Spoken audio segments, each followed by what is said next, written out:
I'm John Carroll, and this is the Great American Zoo Tour.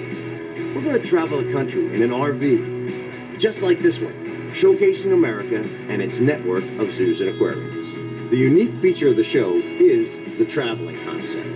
We're going to visit hundreds of zoos and aquariums, each just as exciting as the next, and each one also proud of its one-of-a-kind exhibits and features.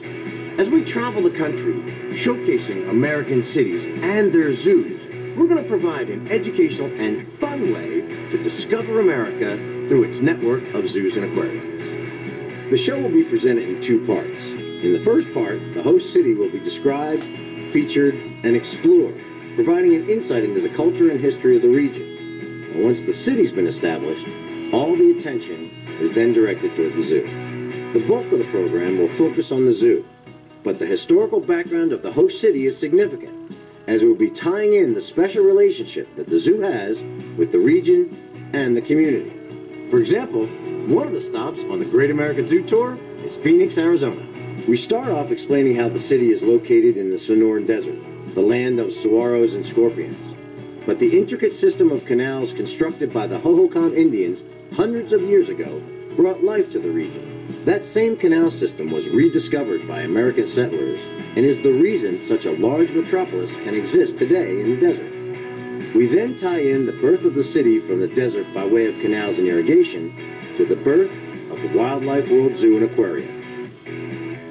Well, originally this land that we're sitting on was irrigated farm fields, and so by using that irrigation, something that's been incorporated for centuries here in the desert, we were able to create life, create the oasis you see behind us, and establish the largest collection of animals anywhere in the state of Arizona. We go into detail about the need for water to sustain life in the desert and at the zoo. We then start to incorporate some of the special features of the zoo, like the up-close and personal concept of the guest experience. We also explore the fascinating addition of an aquarium in the desert. Each zoo across the country is involved with specific conservation issues or educational advances, and more than likely, there is something unique at each facility.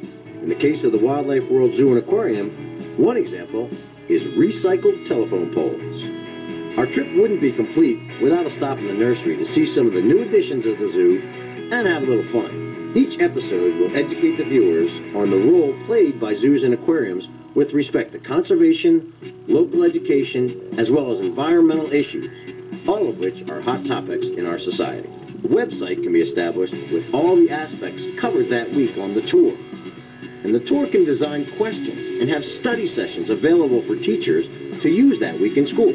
Teachers can assign students to investigate the city and the zoo that the tour just showcased and preview the next stop on the tour. Countless educational opportunities along the zoo tour.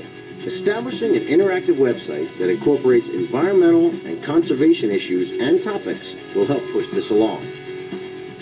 Once we get rolling, the zoo tour bus will be a wonderful promotional tool. Stopping at local television stations for a morning show feature segment is always a good idea. And no doubt, we'll be stopping at a couple of area schools during the week to promote the tour and show off the cool ride. Without a doubt, the signature of the show is this rolling, promotional, educational vehicle, RPEV. I invite you now to watch the pilot, shot at the Wildlife World Zoo in Phoenix, Arizona. And I hope you enjoy it. And I hope that it is just a taste of what could be many more to come on the Great American Zoo Tour.